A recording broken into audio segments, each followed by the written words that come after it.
यो बाबा बाबा बाबा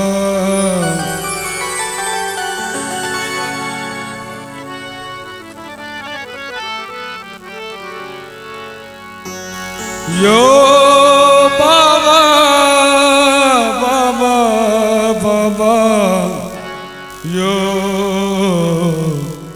बाबा। और एक बहुत सुंदर बहुत पुरान रचना भाई सच्चिदानंद जी के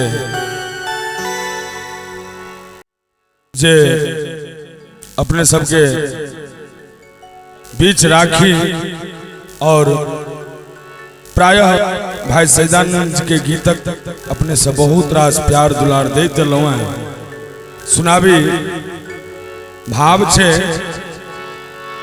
यो भोला बाबा बाबा यो भोला बाबा नहीं बनियो कठोर झर नयन सो हमर दुख नो झर नयन सो हमर दुख नो झर नयन सो हमर दुख नो। यो भोला बाबा ने बनियो कठोर यो भोला बाबा ने बनियो कठोर झर नयन सो हमर दुख नो झर नयन सो हमर दुख नो।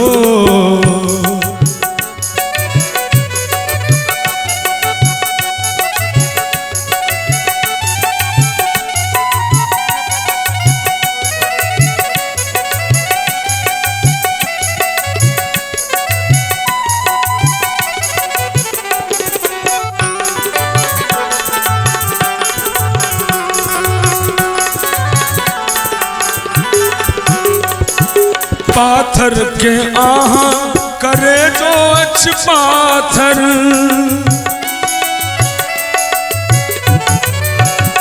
हयो पाथर के आहा करे जो अच्छ पाथर जन्मे सो आहा के यो जन्मे सो आहा बने लवा भागल जन्मे सो आहा बने लवा भागल।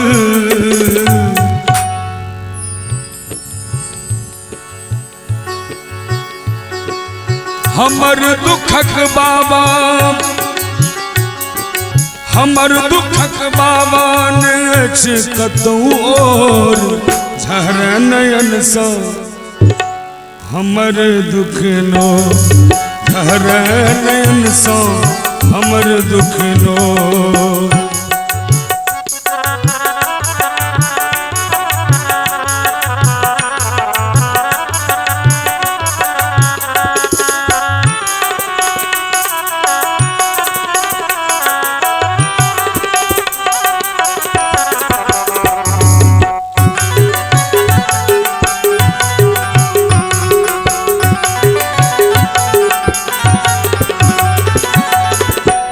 भाव दिन रात बाबा हम कष्ट कटै छी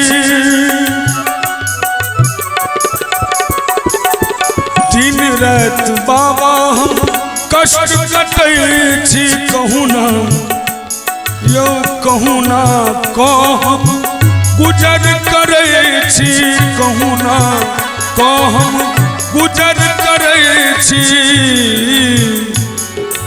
घेरल विपत बाबा परम अघो हयो घेरल विपत बाबा परम अघो झर नयन सो हमर दुख नो झर नयन सो हमर दुख नो।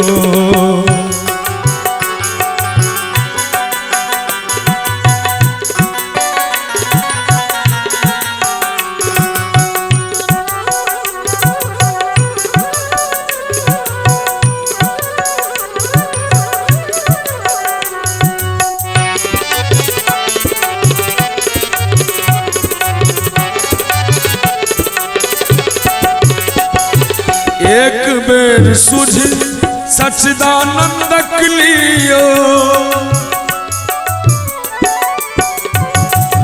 एक बेर सुधि सच्चिदानंदक लियो।